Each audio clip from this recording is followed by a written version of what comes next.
Okay, so I want to introduce my third guest for the Helpside Basketball Show, and his name is Brayden O'Connor. What's up? How you feeling, boss? I'm feeling great. How are you today, Merrick? I'm good. I'm good.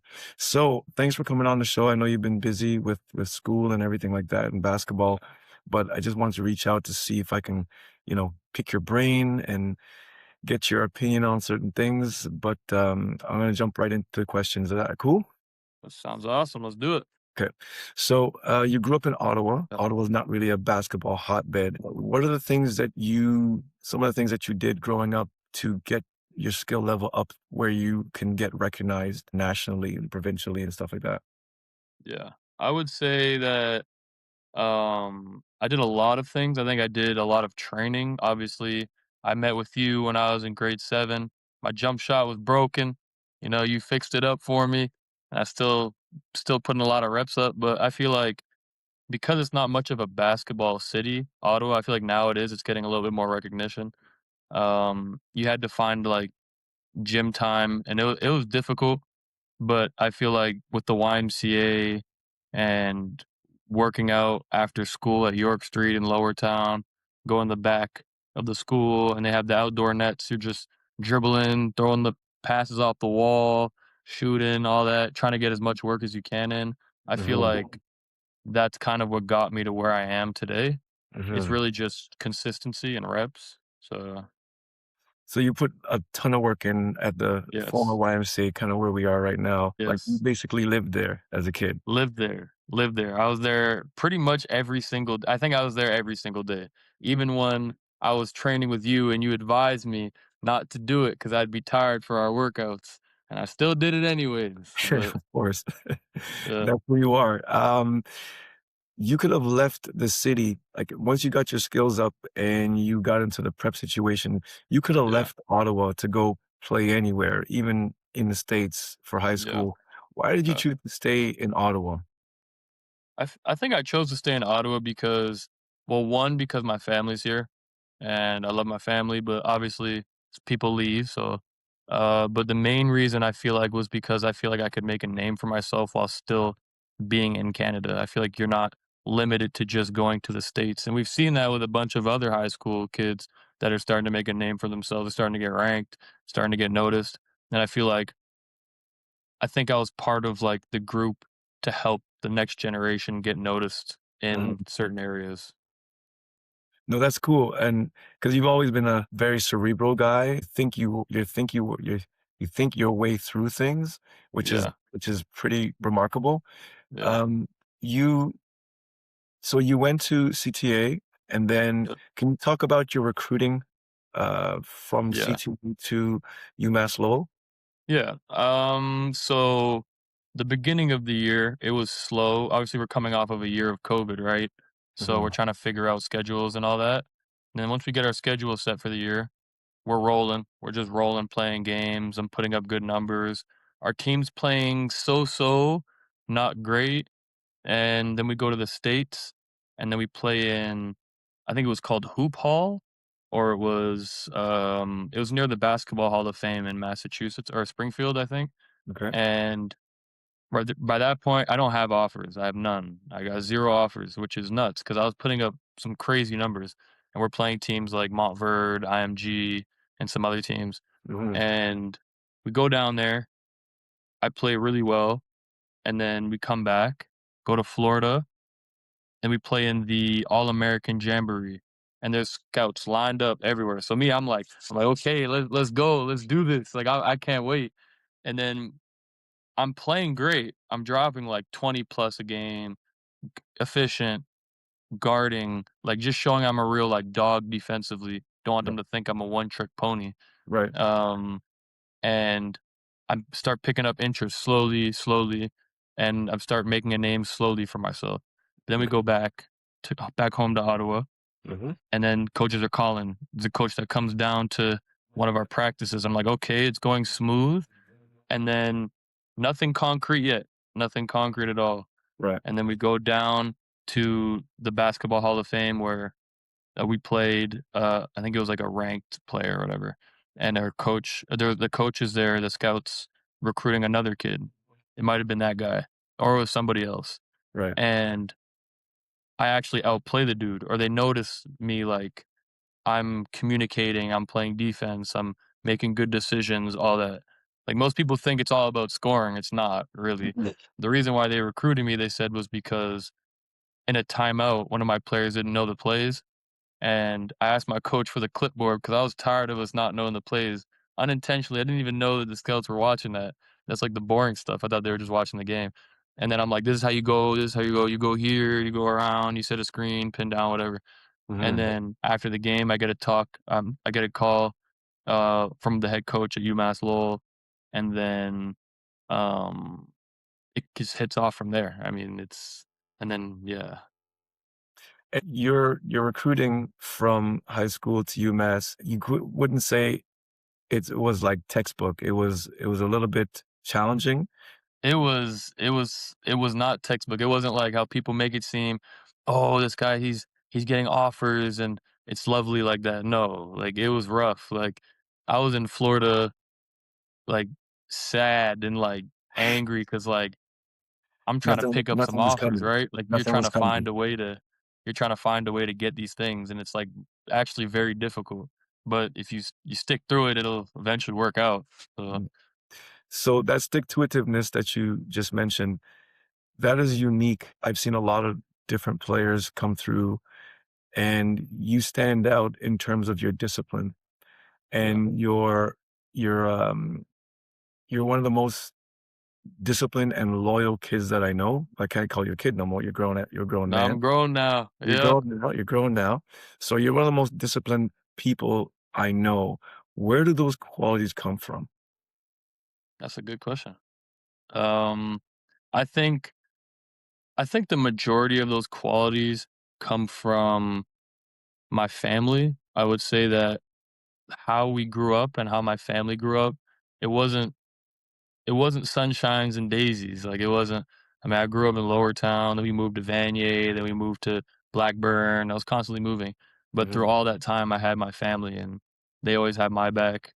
And I feel like the loyal quality comes from my my mom, my sisters, my brothers, my grandma, of course, and my mhm, grandfather, and all mhm, these people have kind of poured so much into me where I feel like I see the love that they had for me, and mhm.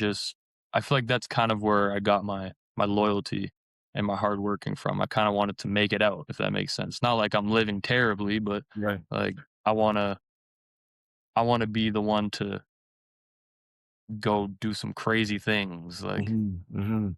No, I totally get it. And so last summer I attended your wedding. yeah, That's not a normal thing for a for a university player it's not. Yeah, to want to make such a life-changing, pivotal decision to yeah, settle down and lock in yeah, with one person. yeah, Talk me through that decision and talk me through, you know, kinda give us some insight on who this person is yeah. and what she meant to you. Okay. That's a really good question. So let's give my wife some flowers. Okay. Um, so we're high school sweethearts. I met her in well, actually, I met her in grade 9, right? In art class. She didn't want to talk to me. You know how I was like, I was rowdy. I was all that. He's like, oh, this kid's annoying, man. And I was like, I really like this girl, so I'm gonna put an effort to, Right. to stick to it. And then grade 10, I don't know what I did, but hey, it worked out, right? So going through that, I mean, I feel like I'm a very respectful individual. She's also very respectful and she's kind. As time goes, we get to college, and then it comes to long distance part, where Right. it's like most people, it's like long distance is like, we're done, like it's Right. done. Right. And I'm like, let's try it. Like, I mean, I want to see if this works. Like, why would I not try? Like, I want to be with you. Mhm. Um, so we get to the first year. First year was rough. Like, it was rough. It was new, obviously, and we weren't used to the long distance life. But we stuck to it. Then sophomore year, what we'd call was not a sophomore year, second year of college. Yep. Um, we're getting used to it. We still don't like it, but it's better. And then this last year, she comes and moves in with me for the first half of the semester, and I'm like, "Dang, this is awesome, like, I could Right. get used to this." And Right. then we're trying to get the visa process, like, fast forwarding it, and it's working slowly, but the government's not, like, as crazy, like, quick as we want, obviously, because they got their own thing to do. Right. And then after that year, I proposed actually during the end of the year, and then a lovely spot, um, and I was like, "I know I wanna be with this girl, like, she makes me better, she makes sure I'm in the gym." Not saying I'm not going to the gym, but she's just making sure I'm on top of my things academically, especially because academically, hey, I'm not a guru when it comes to doing school, but she made sure I was on top of my stuff. Right. And with basketball, it's all I'm ever interested in, and she knows that. She's like, "No, you gotta get a degree, make sure you know?"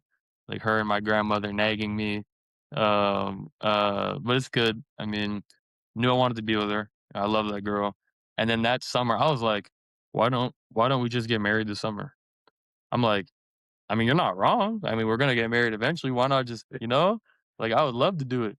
Mhm. And then she was like, "Yeah, like, I'm not gonna say no." And so we set that up quick, set it up, her and her mother, and my mother-in-law now, set it up amazingly. They're like, "Braden, we just need you to attend, like, help us out a little bit with the planning." I sucked at the planning. Right. I'm not gonna lie, I wasn't a big part of that, No, but that's not your role. That's not that's your role. yeah, yeah, yeah, I had a different role, and it worked out, and then it was a beautiful ceremony. My grandfather was the pastor. He did the, what is it called? Ceremony. Yeah, he did the ceremony, and it was awesome. I mean, seeing my family on one side, her family on the other, and seeing all the people that have influenced my life, like you, Tony, and a couple other people, like, it's just is awesome. Like, it was awesome. S So, attending that wedding, I saw a lot of guys from that you grew up with, AKA the Mandem. Yeah, the Mandem.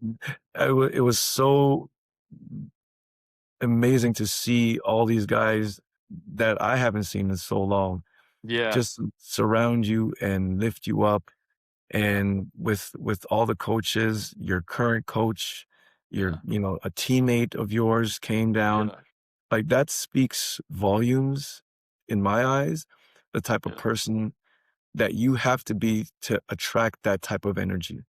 yeah, And for someone to fly all the way, your university coach, that was fantastic. So I just wanted to give you, props for that. But again, in terms of like that level of commitment to one person, how yeah, do you balance being a husband, a yeah, student athlete, yeah, and a son yeah, all at the same time? yeah. I think, I think it's easier for me to do now because my life isn't as like this is right now what I'm going through. It's not the real world. It's not real like life. Like if that makes sense. I don't know how to explain it, but earlier in my life, way more stressful life situations than it is now. Like, do you got people like as soon as they hit the real world, they they go through things, they're struggling, like it's hard, they gotta balance like rent, all those kind of things. Like they got kids, all that.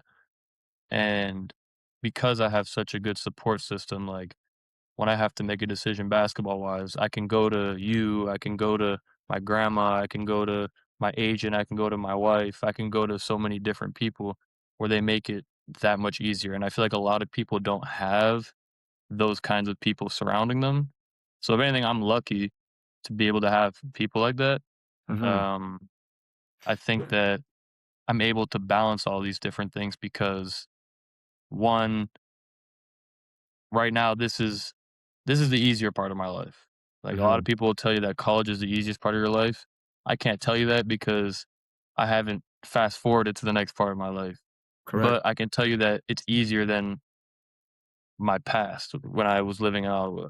Right. So, I would say that just having people to surround you that you trust, that are loyal, and that love you, and that get on top of you when you're not doing your thing, like And I think you're speaking from obvious experience. So you've yeah, also seen people who don't have that support system. Yeah. And this is your second university that you're attending. Yeah. And I know there's people in the past that fell off. Yeah. Can you speak about not having a support system and what that looks like? Yeah. I think Ottawa has been an amazing place for producing talent and producing athletes, but there's certain areas in Ottawa where they don't where it's not as like for example, you got certain areas like let's give an example. So you got Richie and areas like those used to be really, really like not bad, but like not an ideal place where you'd want to like be around because a lot of police around all that. And then you have places like Orleans, which is where my grandparents grew up, where it's not like that at all. It's a completely different lifestyle. Like when I went from living in Lower Town to Vanier to then moving to Orleans, it was such a crazy switch. Like it's Mhm. like completely different. Like people care more about their clothes, their appearances.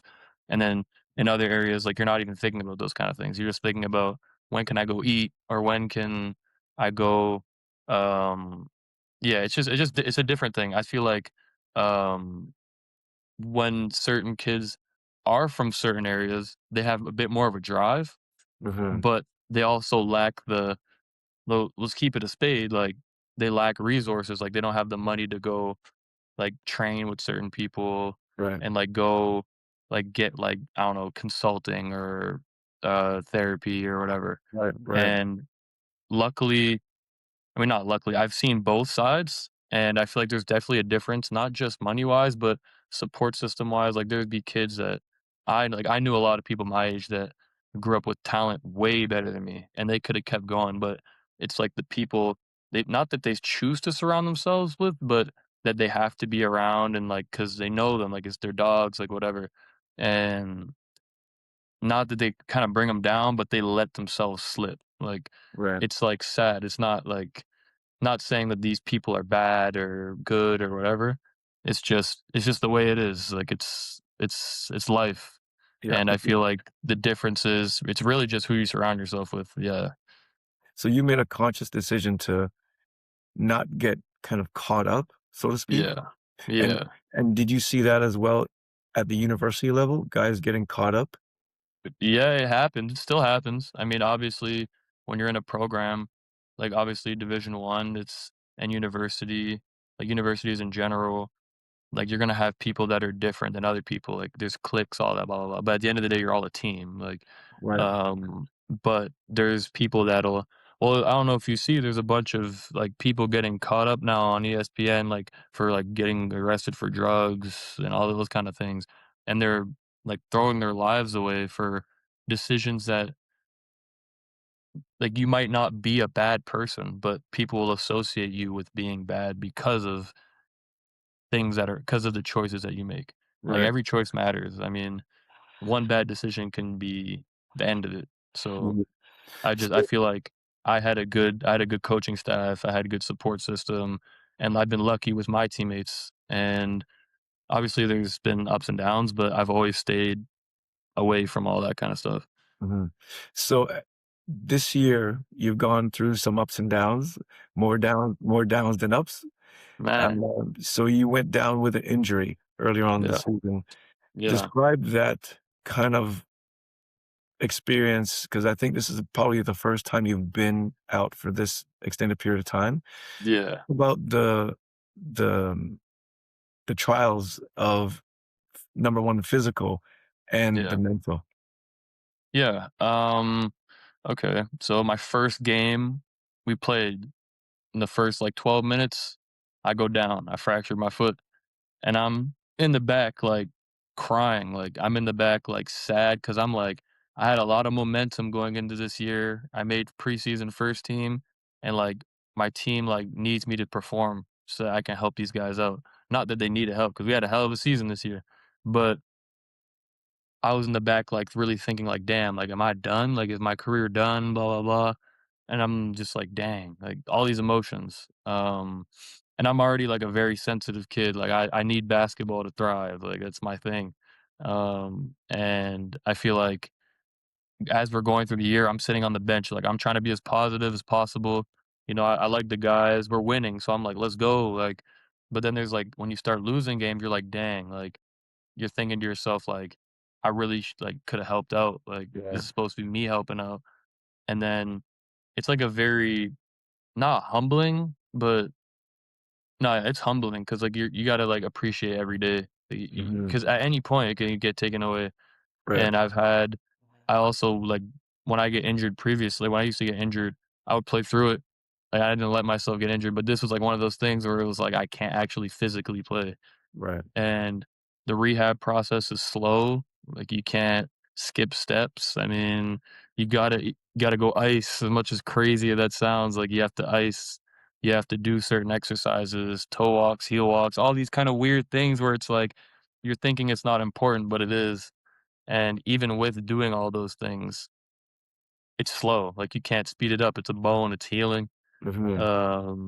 But I feel like I was very supportive in my team. I'm the team captain, and it's weird being a captain and you're not playing with the team. So like you Mhm. feel like the guys aren't respecting you as much, but luckily they did. So yeah, it was up and down. I feel like once we got to the tournament and then we lost our first game, I was like, wow, this is Mhm. insane. This is how quick a year can go by.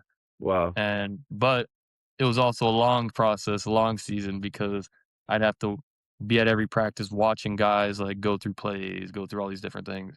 And I want to be there and help, but I can't. So, I mean, it's a very humbling feeling, but you also learn a lot about being a leader. Like you learn to usually a lot of people that are leaders, they lead through playing. And that's me. I know that's how I am.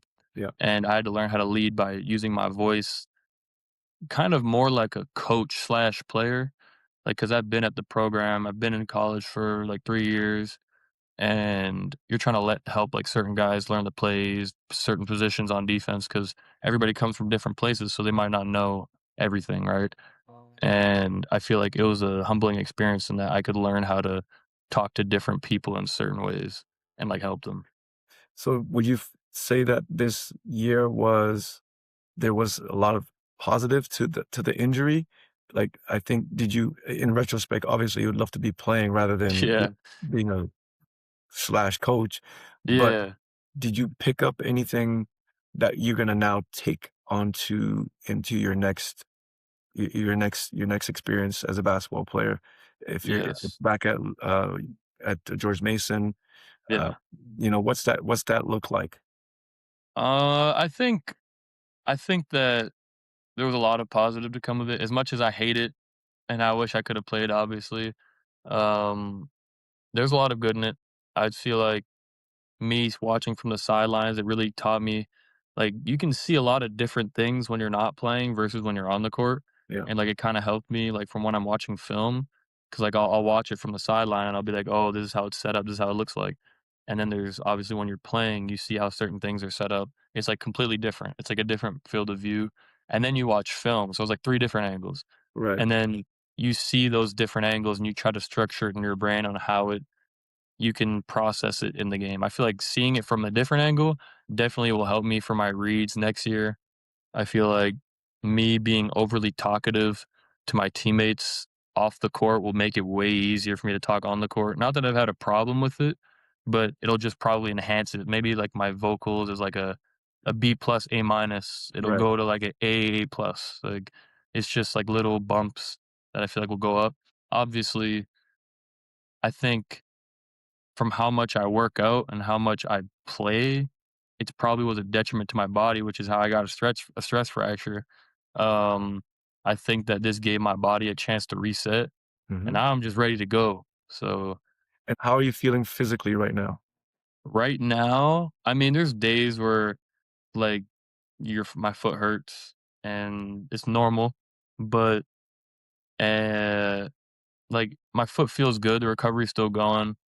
But there's days that I didn't believe because my grandmother, she had surgery on her knees. She was like, "When it gets cold outside or when it rains," and she's like, "I can tell when a storm's about to come." I'm like, "What? What are you talking about?" Like, I'm like, "What are you talking about?" And then now I'm starting to understand she wasn't lying. She was telling the truth. I was Grandma like, "My knows. my when your foot hurts and it's, like, cloudy outside, you're like, it might actually rain. Like, and it's like, wow, it's stuff like that's interesting. I feel like I don't know. I feel like I learned a lot from getting injured, but yeah, Mhm. yeah, it's good. So you spoke about your grandmother just now, and Yeah. she's been a pivotal kind of pillar in your life. Yes. She was the person that introduced me to you, Yeah. so God bless her. Yes. Talk about the impact she's had on you growing up as a youngster and Yeah. the effect that she has on you right now to this day. Yeah. Um. Well, you know a little bit about my story. Well, you know a lot about my story. I'll give like a quick summary. I'll give them like a quiz notes, spark Mhm. notes kind of thing quickly. Yeah. So grew up rough-ish area lifestyle with like 7 people in the house. So I got my 2 older brothers, my 2 older sisters, and my younger sister, and then me and my mom and stepdad. Um, so life was good, you know. Then eventually, my mom passed, and my grandma. She's been like my second mom my whole life. Like when my mom has been in and out, my grandma's been there like my whole life, making sure we got food, making sure I got clothes, making sure that I make it to practices on time, making sure I'm doing extra school stuff, and like making sure I'm in different programs, that I'm not outside doing stuff with some of my other friends or my old friends. Mhm. And she's really like my guiding light, if that makes sense. Like she kind of paved the way for me, and she kind of steered me through. Like I don't know how my life could have gone if it wasn't for her. Like you know that we don't know how it could have been. It could have been bad, but um, I see my grandma as my mom. Like I grew up with her. She's been there my whole life. Um, And yeah, I mean, she's probably the main reason on why I'm so loyal to a fault is Yeah. because of her. Yeah, that's my Grammy. So uh, Shout out to grandma. shout out to Grammy. So look, Braden, I know you're busy, and I Yeah, want to thank you for coming through. yeah, You and I go way back, and I just had to get you on yeah, to make sure that you can kind of share your story to the rest of the world because I think it's a very interesting story. I think yeah, it make a very good movie at some point. yeah, Um, but yeah, no, I want to thank you again for coming through. for sure. Anytime. Thank And you for having me. yeah, no worries. Best of luck with the foot, and Yeah, best of luck for the rest of the school year. And yeah. stay hooping, fam. Thank you. I appreciate you, Merrick. No worries, no worries. Take care. Take care.